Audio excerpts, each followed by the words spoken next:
warm welcome to all to Self-Selection Board, a one step towards your uniform. मेरा नाम है शुभम वाशने और आज हम बात करेंगे ISRO contribution to arm forces. देखिए दोस्तों, इसरो आर्म फोर्सेस को जो इसरो से सैटेलाइट्स मिली हैं वो मेनली चार हैं: IRNS नेविक, हाइसिस, GSAT-7 और GSAT-7A। देखिए, हम इन सब के बारे में बात करेंगे और इनकी इंपॉर्टेंस क्या है आर्मी में, इनके बारे में। पर मैं उससे पहले आपको बताना चाहूंगा दोस्तों कि हमें ये सैटेलाइट तो चलो ये तो देश की इंपॉर्टेंस है, बट हमारे लिए पर्सनल लेवल में कैसे इंपॉर्टेंट है। देखिए, जब हम एसएसबी में जाते हैं, स्पेशली जनवरी 2019 में एसएससी टेक 52 का लास्ट बैच का एसएसबी चलने वाला है। ठीक है, अब इस एसएससी टेक 52 में ये बहुत ज्यादा चांसेस, मतलब हाई प्रोबेबिलिटी है कि इन सैटेलाइट्स के बारे में पूछा जाएगा, क्योंकि पूरे साल इस साल बहुत सारी सैटेलाइट लॉन्च हुई हैं, चाहे वो GSAT-11 हो कम्युनिकेशन सैटेलाइट, या 29 हो, और भी कई हुई हैं। तो इंडियन आर्म फोर्स के लिए उसमें कौन सी सैटेलाइट लॉन्च हुई है और उनकी इंपॉर्टेंस क्या है और हमें कैसे मदद करनी है, चलिए आगे देखते हैं। देखिए, IRNS NavIC, Indian regional navigation satellite system, ये इसकी फुल फॉर्म है, और नेविक की है नेविगेशन विद इंडियन कॉन्स्टलेशन। और नेविक जो एक्रोनिम दिया है वो हमारे honourable prime minister Narendra Modi ji ने दिया है। पर हमें इसकी जरूरत क्या पड़ गई और ये है क्या चीज? देखिए, आम भाषा में बोलूं तो ये जीपीएस है। आप जो मोबाइल में अपना जीपीएस लगाते हैं ना और कहीं जाते हैं, ये वही चीज है। बट हमें क्या जरूरत पड़ गई, जबकि हम अमेरिका का, ये एक्चुअली जो हम जीपीएस यूज करते हैं वो अमेरिका के द्वारा बनाया हुआ है, हम उसे इस्तेमाल कर सकते हैं। बट एक्चुअली क्या हुआ, हमें इस बात के लिए धोखा मिला 1999 में, जब हम कारगिल वॉर में थे, तो हमने यूएसए से कहा कि हमें डाटा एक्सेस करने दीजिए कारगिल रीजन का, क्योंकि हमें एनिमी की पोजीशन पता लगानी है। यूएसए ने डिनाई कर दिया कि हम नहीं दे सकते, और जिसकी वजह से हमें अपने कई सोल्जर्स खोने पड़े। अब देखिए, मैं आपको एक्चुअल पोजीशन बताता हूं उस समय था क्या। देखिए, ये कारगिल की पहाड़ियां थी। अब वहां पर एनिमी यहां बैठा हुआ था, जिस पोजीशन में, यहां पर पाकिस्तान बैठा हुआ था। अब यहां पर इंडियंस बैठे होते, इंडियन सोल्जर्स। अब देखिए, एक फिल्मी लाइन है, मैं पहले ही बता चुका हूं, इसे हम कहते हैं कि जब दुश्मन ऊंचाई पे बैठा हो ना, तो अगर पत्थर भी फेंके तो वो गोली की तरह लगता है। तो इसी बात का फायदा पाकिस्तान ले रहा था। हमें ना तो ऊपर नीचे वो सब देख सकते हैं, हमारी पोजीशन क्या है, हमारी गन्स क्या है, हम कितने सोल्जर्स हैं, बट क्योंकि वो ऊपर है हम सब कुछ नहीं दे सकते। उनके पास क्या इक्विपमेंट है, वो कितने लोग हैं वहां पर, उनके पास अगर मशीन गन है तो कितनी है, हैवी मशीन गन है तो कितनी है, कुछ नहीं पता लग रहा था। तो इंडियन सोल्जर्स को अंदाजन से ऊपर जाना पड़ रहा था और लड़ाई करनी पड़ रही थी, जिसकी वजह से कई हमारे बहादुर सिपाही मार्टेड हो गए। इसका हमें सबसे बड़ा दुख होता है कि जैसे brave officer like captain Vikram Batra, captain Manoj Kumar Pandey, हमें इन जैसे ऑफिसर को खोना पड़ा। अब इस नेविगेशन सैटेलाइट जो हमारा ये नेविक है, ये क्या है, ये एक रीजनल जीपीएस है। अब रीजनल जीपीएस क्या होता है? रीजनल जीपीएस होता है जो आपके कंट्री के आसपास का एरिया और आपके कंट्री का ध्यान रखे। ओ cover Indian and its region, और ये एक्सटेंड अप टू 1500 किलोमीटर है। अभी इसरो का प्लान है कि इसे और एक्सटेंड करेंगे, बट जैसे कि प्लानिंग में है, जैसे आएगा हम उस बारे में बात करेंगे। ये लॉन्च करा गया है पीएसएलवी से। पीएसएलवी क्या होता है? Polar satellite launching vehicle. हम इसके बारे में आखिर में सैटेलाइट में ये जो सैटेलाइट व्हीकल लॉन्चिंग व्हीकल है, हम इसके आखिर में इसके बारे में बात करेंगे। अब देखिए, पीएसएलवी क्या है? एक लॉन्चिंग सिर्फ व्हीकल है, मतलब ये एक स्टैंड है, या जैसे हम रॉकेट में बोतल लगा देते हैं शायद दिवाली के वक्त और वो छूटता है, तो वैसे ये बोतल का काम पीएसएलवी करता है। अब देखिए, आईआरएस सैटेलाइट टोटल हैं कितनी? आईआरएस सैटेलाइट हैं टोटल 7। इनके नाम पहले बता देता हूँ। देखिए, पहले IA है, IB है, IC है, ID है, और ये आखिर में IE है। यहाँ पर 2 सैटेलाइट और हैं, इनके बारे में मैं आपको आगे बताता हूँ।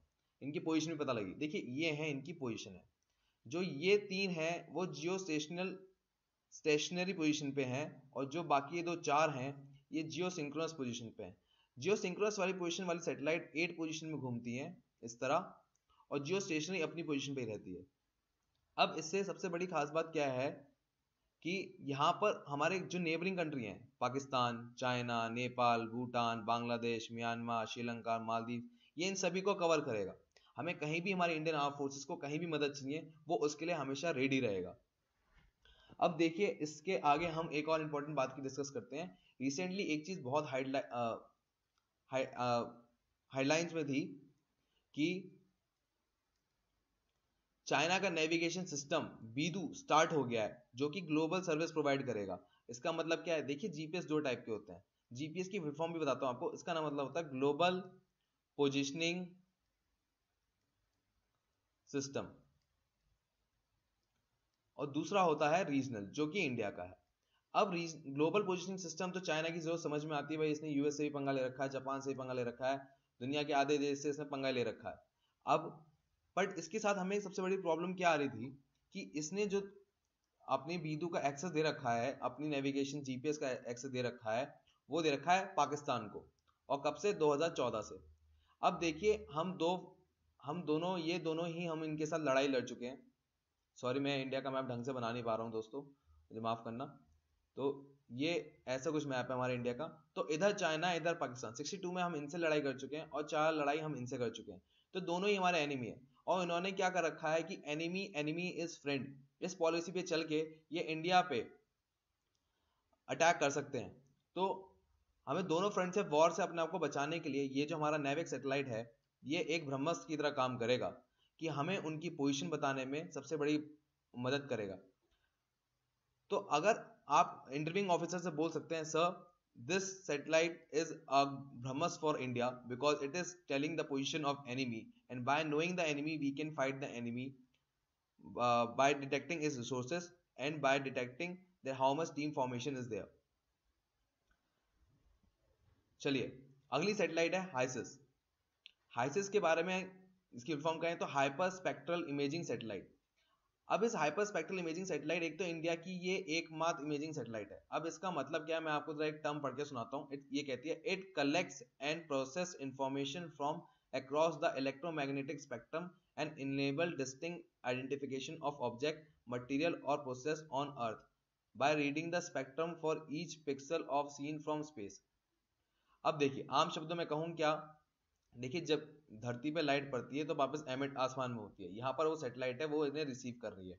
तो जब वो रिसीव करती है तो कई तरह की वेव्स होती है, हमें तो विजिबल रेज दिखाई देती हैं। तो यहाँ पर इलेक्ट्रोमैग्नेटिक स्पेक्ट्रम में जो वेव्स होंगी उन्हें एब्जॉर्व करेगा और एक फाइन इमेज हमारे लिए बना के देगा, जिससे हमें कई चीजों में फायदा होगा, जैसे कि एग्रीकल्चर, फॉरेस्ट्री और रिसर्च करने वाले एरिया में जो कि शैलो वाटर बॉडीज हैं। अब देखिए ये तो हो गई हमारी सिविल इंपॉर्टेंस की बात, पर मिलिट्री एप्लीकेशन में क्या था, ये लैंडमाइन डिटेक्ट करने में बहुत मदद कर सकता है। इसके अलावा एक और इंपॉर्टेंस है दोस्तों कि जैसे डोकलाम स्टैंड ऑफ हुआ, तो डोकलाम स्टैंड ऑफ अगर कल दोबारा होता है तो कल हमें आर्मी की पोजीशन, वो कहां पर है और उन्होंने किस एरिया को कवर कर रखा है, इसके बारे में भी एग्जैक्ट एरिया होगा और हम मैप डेवलप कर सकते हैं, और ये हिली एरिया में बहुत ही ज्यादा कारगर है। ये लॉन्च हुआ पीएसएलवी से, पीएसएलवी की बात करेंगे हम आखिर में। चलिए दोस्तों आगे हम चलते हैं GSAT-7A। इसका कॉमन नेम जो है, एक निकनेम दिया गया है, वो है एंग्री बर्ड। वो दिसंबर 19 2018 में लॉन्च हुआ। ये कम्युनिकेशन सैटेलाइट है, वो इंडियन एयरफोर्स के लिए मेनली यूज होगी। इंडियन आर्मी में ये एडी, एयर डिफेंस कम्युनिकेशन में ज्यादा काम है। अब एयर डिफेंस एंड एविएशन में, ठीक है। अब इंटरलिंक ये क्या करता है, अब मैं अगर इसको टेक्निकल टर्म में बोलूं तो ये रेडार स्टेशन जो ग्राउंड पे है, एयरबेस, और अवाकस क्या है, एयरबॉर्न वार्निंग कंट्रोल सिस्टम, जो मिसाइल्स आ रही हैं उनके बारे में बताने में ये एक बहुत ही महत्वपूर्ण रोल प्ले करता है। अब देखिए करता क्या है, हम देखते हैं फोटो से। देखिए ये एक एयरक्राफ्ट है, इसको कुछ प्रॉब्लम आ गई है यहाँ पर, इसने सैटेलाइट को सिग्नल भेजा, सैटेलाइट ने हमारे दूसरे एयरक्राफ्ट जो उसके पास है उसके पास भेजा, और यहाँ से हमारी जो अर्थ पे ग्राउंड बेस है उसको भेजा। ठीक है दोस्तों, ये इस तरह से काम करेगा। अब इसके बारे में एक और बात यह है कि जिस GSAT-7A आने से ड्रोन जैसे कि सी गार्डियन ड्रोन और अमेरिकन आर्म प्रीडेटर बी, ये जो हैं इनको हम कल बाय कर सकते हैं, जो कि इंडिया की सिक्योरिटी के लिए बहुत इंपॉर्टेंट है। आगे देखते हैं दोस्तों GSAT-7 रुकमनी। देखिए रुकमनी एक कॉमर्शियल कम्युनिकेशन सैटेलाइट है जिसको इसरो ने डेवलप किया। रुकमनी एक मदद करती है नेवल असेट में कम्युनिकेशन प्रोवाइड कराने से, ठीक है। अब इसकी हमें सबसे ज्यादा जरूरत, हमने 2014 में हमने इसको यूज किया रिसेंटली, इसमें थिएटर लेवल रेडीनेस और ऑपरेशनल एक्सरसाइज ट्रोपैक्स में हमने यूज किया, जो कि बे ऑफ बंगाल में हुई थी। रुक्मनी ने वहां पर 60 शिप्स एंड 75 एयरक्राफ्ट के बीच में कम्युनिकेशन डेवलप किया। और रुक्मनी की खास बात यह है, मतलब मान लीजिए ये इंडियन ओशन रीजन है, ठीक है। अब यहां से 2000 नॉटिकल माइल, मतलब करीबन 3700 किलोमीटर नॉटिकल माइल्स, मतलब किलोमीटर्स तक अंदाजन बता रहा हूं मैं आपको, ये यहाँ से मतलब 2000 नॉटिकल माइल्स को किलोमीटर्स में कन्वर्ट करें तो 3700 किलोमीटर होता है, वहां तक इसका कवरेज एरिया है, मतलब फुटप्रिंट है। अभी रिसेंटली इंडियन नेवी का ये जो रुक्मणी सैटेलाइट है GSAT-7, ये कहां पर मलक्का स्ट्रेट में और हॉर्मस स्ट्रेट में कम्युनिकेशन और सर्वेलेंस का काम कर रहा है। अब देखिए ये कर क्या रहा है वहां पर, हम बताते हैं आपको मैप में। देखिए मलक्का स्ट्रेट है, मलक्का स्ट्रेट का काम क्या है कि ये यहाँ पर ट्रेड रूट का काम करता है। वैसे तो यह सतबांग पोर्ट है, यहाँ पर इंडियन नेवी डिप्लॉयड है, बट बिकॉज क्योंकि ये स्ट्रेटेजिकली बहुत इंपॉर्टेंट हो जाता है चाइना के लिए, क्योंकि यहाँ से इनका ट्रेड रूट कम करा सकता है, और श्रीलंका इनके पास हम्बनटोटा पोर्ट है, तो यहाँ पर ये स्ट्रेटेजिकल इंपॉर्टेंस अपनी दिखा सकते हैं, डोमिनेंस दिखा सकते हैं। तो उसके लिए सर्वेलेंस और कम्युनिकेशन के लिए GSAT-7 का हम इस्तेमाल कर रहे हैं। अब देखिए स्ट्रेट हॉर्मस, देखिए ग्वादर पोर्ट जो कि ईरान के पास हमारा पोर्ट है, ये बहुत इंपॉर्टेंट है हमारे लिए, बाकी सेंट्रल मिड ईस्ट नेशन के साथ ट्रेड करने के लिए। अगर ये चीज बंद हो जाती है एरिया, तो हम ना कतर से, ना यूएई से, ना ईरान से, ना कुवैत से, किसी के साथ भी हम ट्रेड या कम्युनिकेशन टाइप कुछ नहीं कर सकते। इसलिए हमने GSAT-7 हमने वहां पर डिप्लॉय कर रखा है, मतलब वहां पर कम्युनिकेशन सर्वेलेंस के लिए यूज करें। अब देखिए दोस्तों, मैंने जैसे आपको पहले बताया था, मोर पिक्चर से बताता हूं, GSAT-7 को क्या कहते हैं कि आई ऑफ एन ओशन। ये आप कह सकते हैं जब आप बोल रहे हो आंसर अपना, आप कह सकते हैं sir GSAT-7 is I of N ocean. इसका हम इस्तेमाल करते हैं इनके बीच में एक कम्युनिकेशन डेवलप करने का, और फिर टीम कोऑर्डिनेशन के साथ हम काम करते हैं। चलिए आगे चलते हैं। देखिए अब आखिरी बात है, अभी मिनिस्ट्री ऑफ डिफेंस ने एक बात पास की है कि वो एक ट्राई सर्विस एजेंसी खोलेंगे, जिसमें cyber warfare, space and special operation shortly होंगे, मतलब जल्दी होंगे। मतलब अब इसमें क्या क्या बात है कि इसरो और DRDO साथ काम करेंगे। अभी तक इसरो और DRDO को कोई साथ में कोई काम नहीं था, पर आने वाले समय में होगा, जिसकी वजह से जो तीनों फोर्सेस हैं, आर्मी, नेवी एंड एयरफोर्स, वो एक साथ, उनको जिस तरह की जो भी जरूरत होगी वो हम दे पाएंगे उन्हें। डिफेंस स्पेस एजेंसी जैसी एजेंसी यूएस के पास है, रशिया के पास है, और चाइना के पास है, और यूरोप के पास है। अब आने वाले टाइम में इंडिया के पास हो जाएगी, इससे हमारी ताकत और भी बढ़ जाएगी। अब दोस्तों हम अपने चलते हैं आखिरी टॉपिक पे, जो कि है GSLV एंड PSLV। इसकी इंपॉर्टेंस क्यों है? देखिए जब आप अपने इंटरव्यू में इतना बोल रहे हैं, 6 से 7 मिनट बोल ही रहे हैं, तो वो आपको बीच में टोक के कहेगा, और आप बार बार PSLV GSLV बोले जा रहे हैं, तो पूछेगा भाई PSLV GSLV है क्या, क्या है ये? देखिए GSLV क्या है, GSLV की फॉर्म है जियो सिंक्रोनस सैटेलाइट लॉन्चिंग व्हीकल, और PSLV polar satellite launching vehicle. जो GSLV है वो कम्युनिकेशन के लिए काम आती है, जैसे टीवी प्रोग्राम, या जैसे हमने अभी GSAT-11 और GSAT-29 हमने लॉन्च किए, जो कि हमारे इंटरनेट के लिए मदद करेंगे, ठीक है। और जो पोलर सैटेलाइट्स होती हैं वो हमारे वेदर या अर्थ की सरफेस कैसी है, या जैसे हमने अभी हिसिस की बात की थी, हाइसिस की बात करेंगे। देखिए इसकी प्रोनाउंसिएशन कई लोग कुछ भी कहते हैं, HYSIS भी बोलते हैं, हिसिस भी बोलते हैं, तो आप अपने अकॉर्डिंग चुन लीजिएगा, ठीक है। अब यहाँ पर इस बारे में बात करते हैं। अब इनकी दूरी कितनी होती है? देखिए अर्थ से ये होता है 36,000 किलोमीटर पे, और ये होता है 800 किलोमीटर पे। ये बेसिक बात है, हम ज्यादा डीप में नहीं जाएंगे। इनके कई तरह के बेसिस भी होते हैं कि शूट कैसे करे जाते हैं, पर ये दोनों लॉन्चिंग व्हीकल हैं। इन दोनों बातों को आप याद रखें। क्या है दोनों? Launching vehicle.